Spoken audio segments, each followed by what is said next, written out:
Well, Barbara, here's your quilt. I got it. It's in progress. I still have two borders to do. It's a Quilts of Valor for a friend in a high school friend that was a helicopter pilot. And beautiful. And the little squiggly looking squares are Route 66, which we were the class of 66. Okay. Ah. So what this one down here in the bottom right hand corner. Yeah, the little right. And it was the National Quilt Club online. Mm-hmm.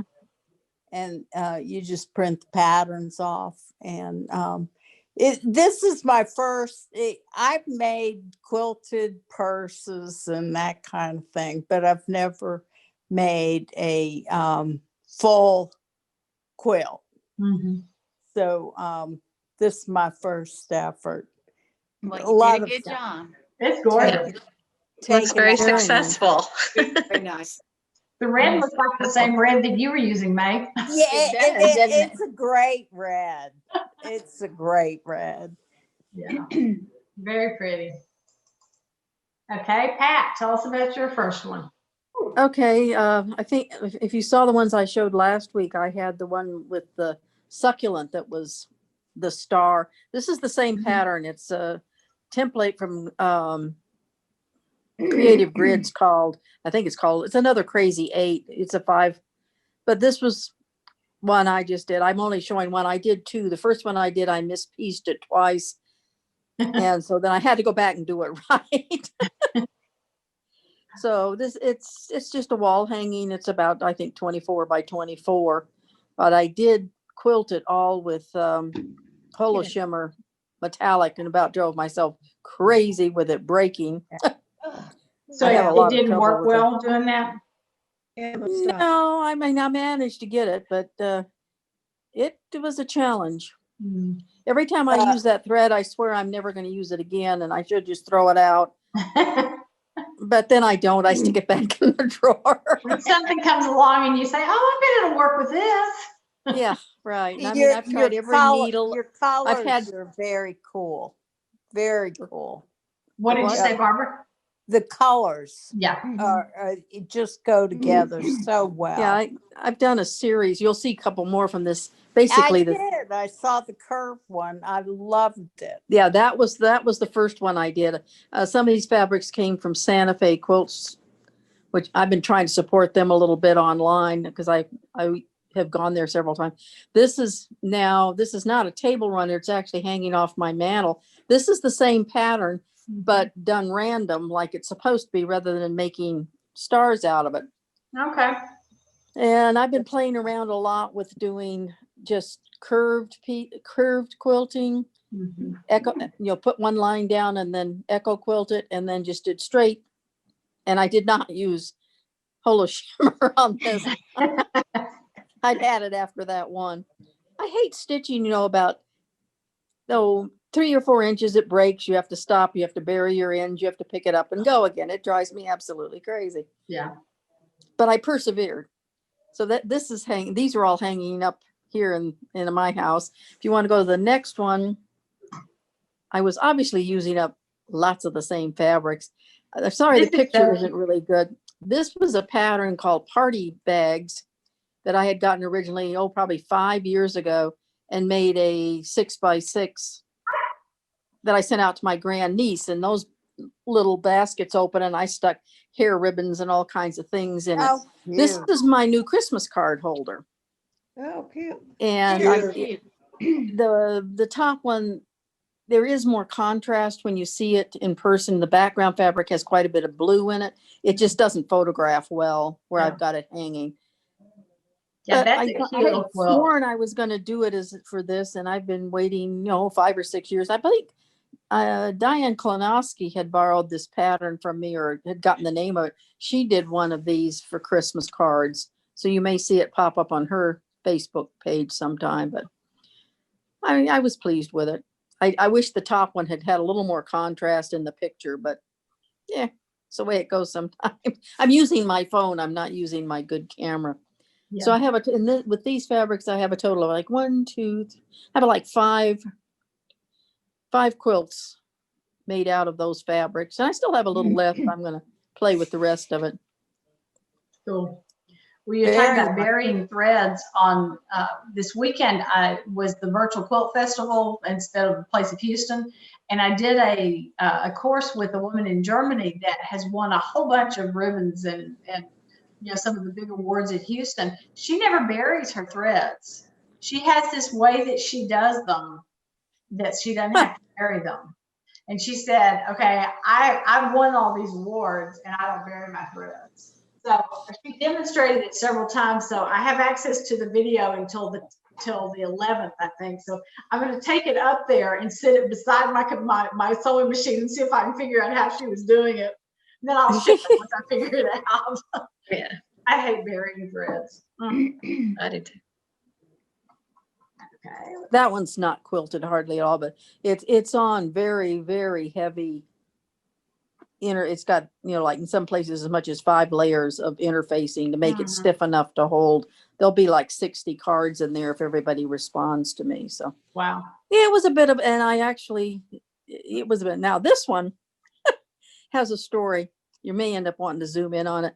This was a panel I saw. It's from Henry Glass. And I saw this first advertised when I was sick unto death of making masks. I was in my 500 mask production during the first 6 weeks of COVID. And it made me smile. I said, I've got to have it. I'm a big cat person. I need another cat Christmas quilt, like a hole in the head.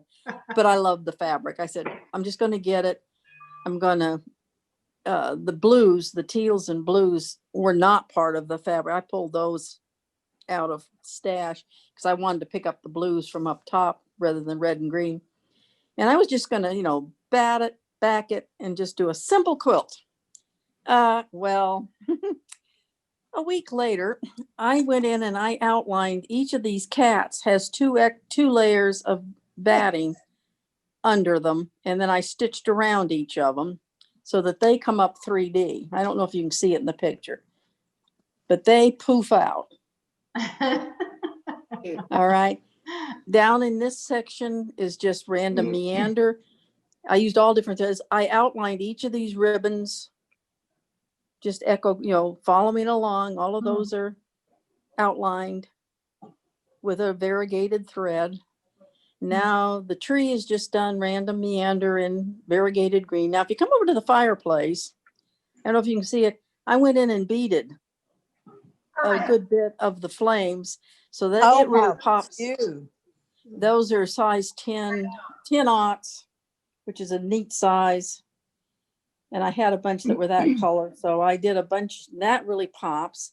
And if you go on up, and all the fireplace, I just went around all the bricks.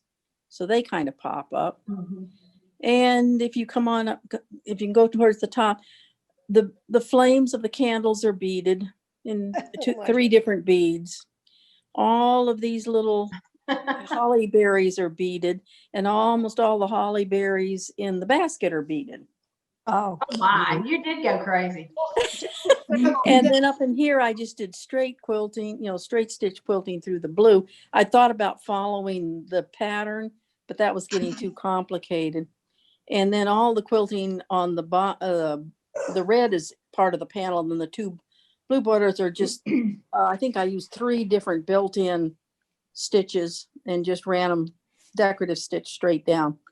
But I spent, and I lined them up differently than I sometimes do. I was just really plain. It has single fold. I think it's single fold binding, and it's stitched on. I figured for this, and as I said, as I wrote on my Facebook page, I think I broke every rule about quilting. I carried threads in odd places. I skipped, I jumped, and I had a ball. Yeah, Pat, that quilt looks like you just had a party with everything there and had a great time. How big is it, Pat? How big is it? It's a, let's see, I think I figured out it's 40 long and about 28 wide, 28 to 30 That's pretty wide. I've big. forgotten. It's a Pretty good size big. quilt. Yeah. Well, Okay. it's one of your standard panels, and then I added about 4 or 5 inches of sashing and borders. It was just such a pretty pattern. And then if you can stand it, there's one more, I think. Yeah, let me get there. Do you ever sleep? Oh, yeah. She is busy though, that's for sure. Hang on, I can't find it. What happened to him? I think she's going to have her own quilt show. I think so too. Okay. Now this Aw. is, there were 8 of these little square, they're not quite square, other cat ones. And this one I did do just simply, this is just batted, well, bordered, sashed back. And then I had great fun coming up with a quilt. Again, I've been playing with curved quilting. Just, I don't know, I got on a kick. This is a drafter's French curve, a big one. It's about 18 inches long. That was from my dad. And so I made a pattern. It comes to the center and then does a mirror image out the other way. And I just thought I gave it it was really different look to it. It's done with a variegated blue thread and it just worked. And it was easy. I know It's very Ryan nice. Klinowski had a quilt in our last show. I think it was our last show that was houses, and it had been quilted like that, except there were some variations in the Yeah. width of it. And I just fell in love with that quilting. I think that just made that quilt so That is I think that's a built-in one in some of your long arms. Mm-hmm. I haven't, this one, I just wanted to get this one done so I could get my quilts up for Christmas. I'll play with that later, but it was just fun and it's not perfect, but it has a good feel to it. Mm-hmm. Very cute. Mm-hmm. Very Yeah. sweet. That's it. I'll shut up now. Sharon, tell us about yours. Yeah, that's one I made at the retreat like 4 years ago. And so the binding is just on, I mean, I haven't hand stitched it down, but it's getting there finally. It just took me forever to figure out what to do on the sides and get it done. So So you I piece the love it. inner part and then have applicated onto that background. Is that how it's done? yes. And I It makes found me a want to big say, pattern. Do what? I said, it makes me want to say, Yes. Well, it just took me a while to figure out how to quilt it and what to do with it. beautiful. Did you quilt it yourself? Yes. Wow. Yes. Gorgeous and you quilting. can tell Yeah. on the back. The back is not for consumption. And so the next picture is just a close-up of the edges. Oh, nice. Oh, look at all of those pebbles you put in there. Yeah. So, yeah, I needed something. So, and I can still see little bits of paper some places. I've tried to get paper. I've gone over and over it from the freezer paper. But then I look at it again, I go, oh, there's another little piece. Mhm. But So anyway, you use the freezer paper to go around your quilting? yes, that's in my patterns. Yeah, usually a freezer paper. Mm-hmm. So the tulips weren't. The tulips there on the corner were from the middle thing, and that is a stencil. I think of the word in a minute. So the Saturday bee said I should use them at the side, and that was 3 are all that will fit. So, Is that a wall hanging, Sharon? yes, I think it's 40. It's about 4 feet by 4 feet, but a little bit less than that. It's very cool. I have it the size downstairs, but I don't remember exactly what it was. So that's more the color. I don't know why the other one was so light, but that's more the color. So. Yeah, it's Yeah. very vibrant.